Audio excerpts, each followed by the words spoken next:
we went to a point in the rocks among the camp where the waves were breaking and tossed a coin, and one would do Chinese and the other would do Japanese, and film my way to do Chinese and his to do Japanese.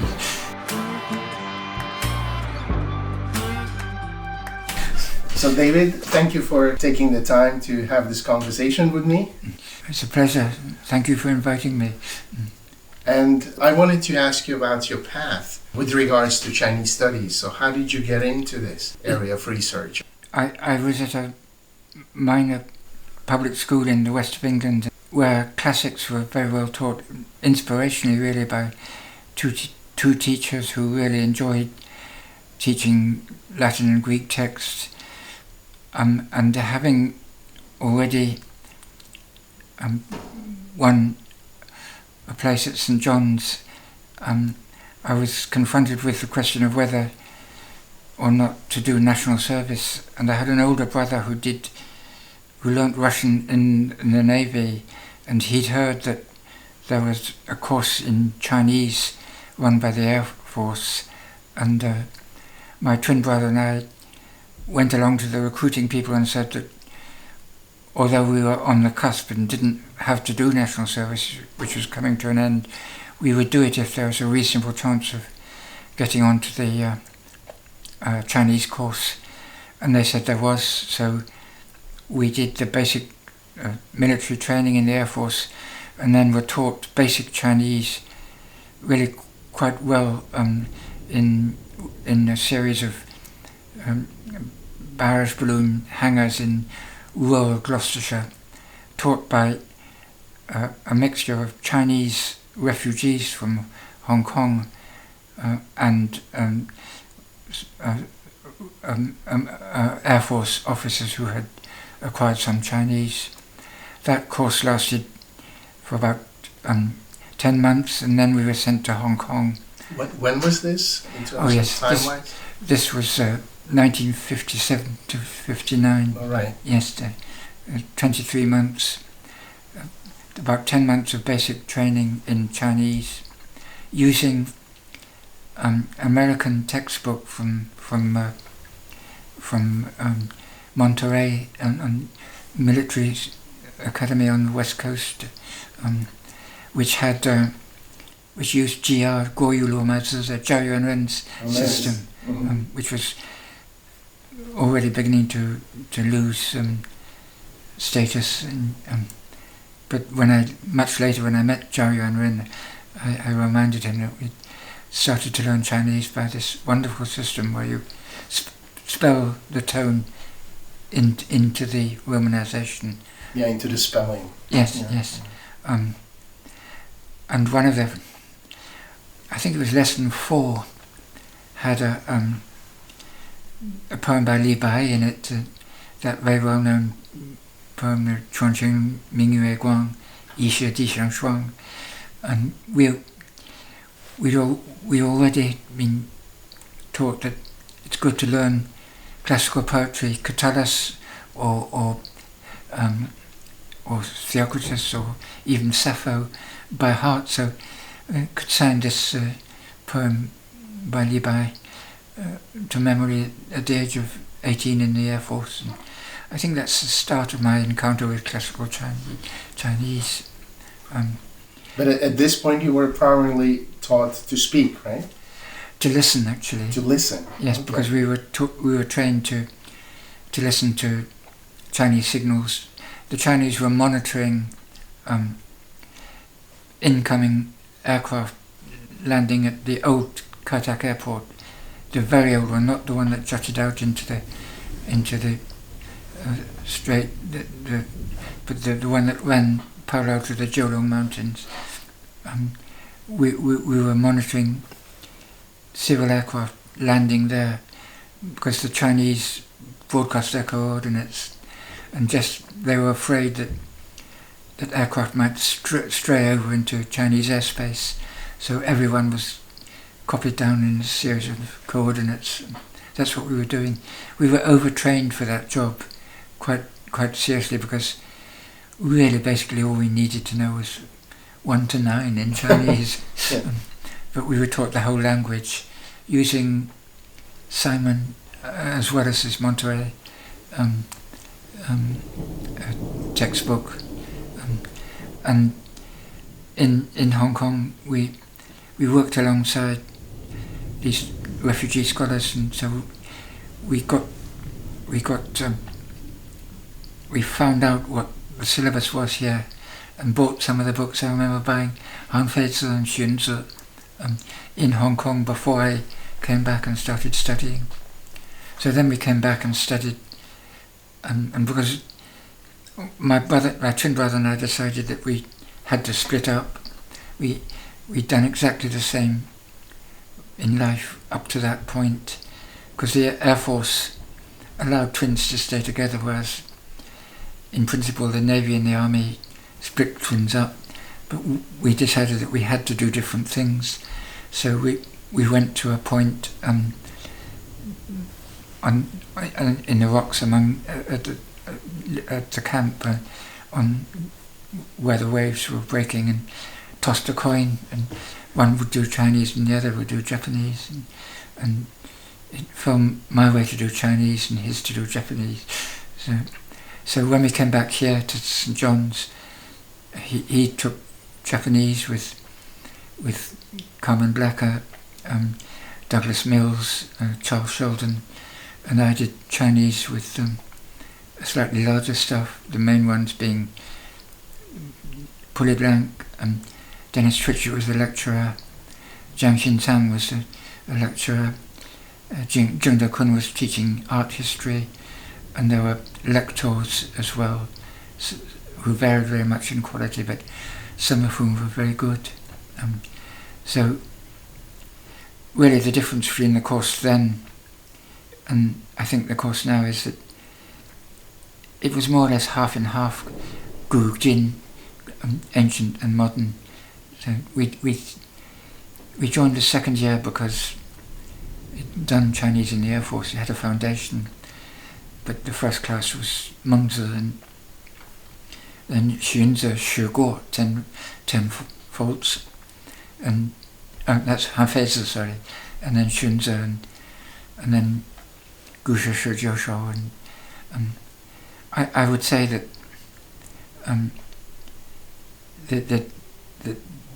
this really good teacher was Pulleyblank, because he was so deeply committed to analysing the language. He was a very laconic teacher, very spare with his words, but he did really knew the language, and he taught basic philology really very well, I think.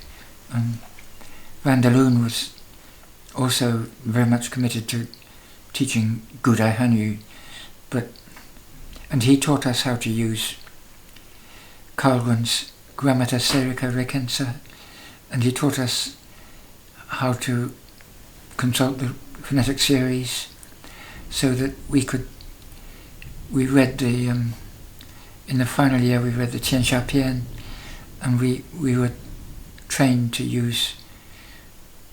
explore the idea of phonetic series and different spellings of words which had the same sound. Van der Loon was an eccentric teacher. He was impatient and sometimes choleric. I mean, he would, in pretend anger, would throw chalk at the students and tell them to pull themselves together.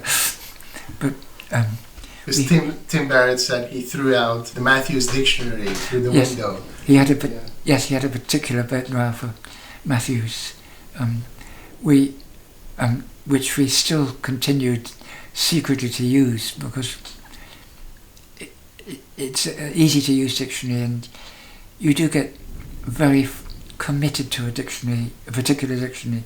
The Zihai was what we were told to use, but that was all right for third-year students, and it was a 3-year course then, not 4 years, but not so good for second-year students, because it was all in, of course, Chinese, but the print was very small, and we tended to secretly to rely on Matthews, and I must say that if I want to check the pronunciation of a word, I still use Matthew sometimes, and I can do it in my sleep.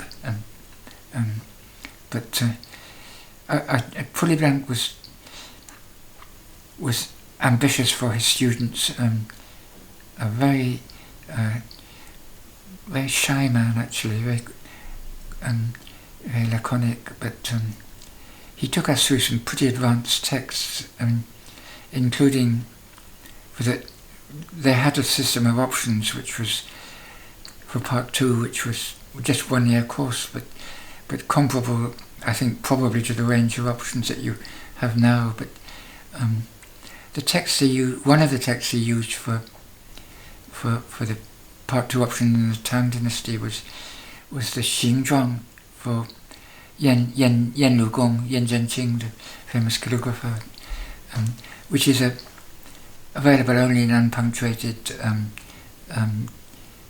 editions. That's Sibu Zongkan, typically, and is actually for a beginning student in classical Chinese is pretty substantial text. But we read that. We read the Xintang Shu and Jiutang Shu biographies of Yan Zhenqing,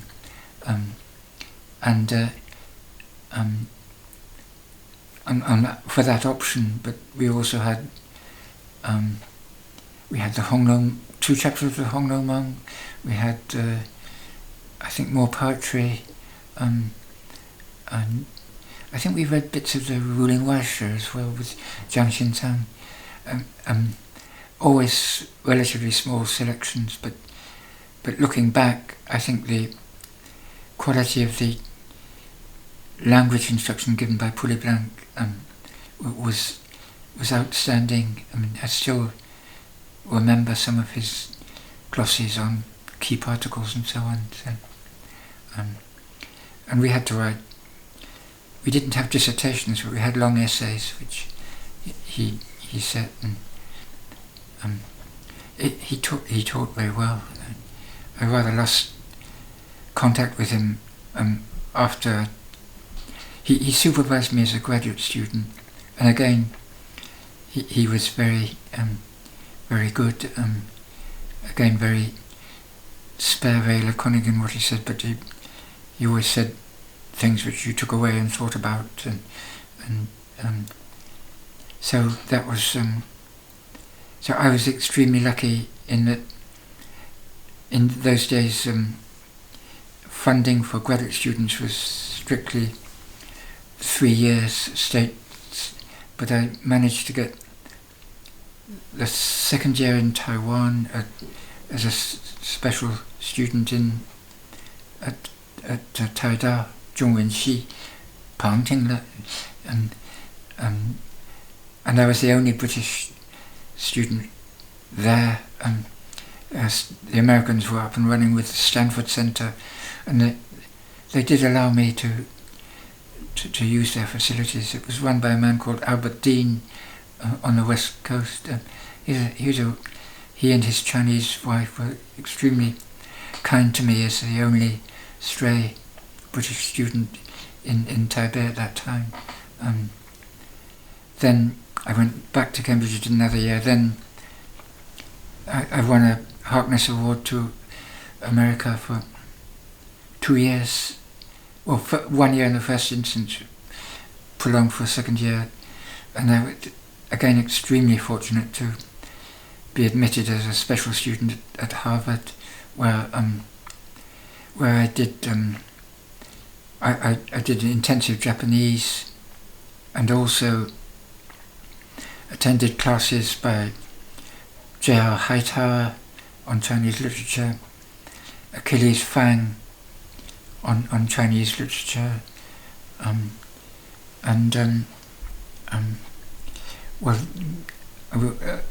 Rasha and Fairbank I audited, and Fletcher was it in I audited some of his class, and a man called Elling Ide, who was a member of the Society of Fellows, who taught a course called Materials and Methods in Sinology. He'd been in the Marines, and he carried the Marines' sense of discipline into the classroom, and so that he overloaded us quite seriously, because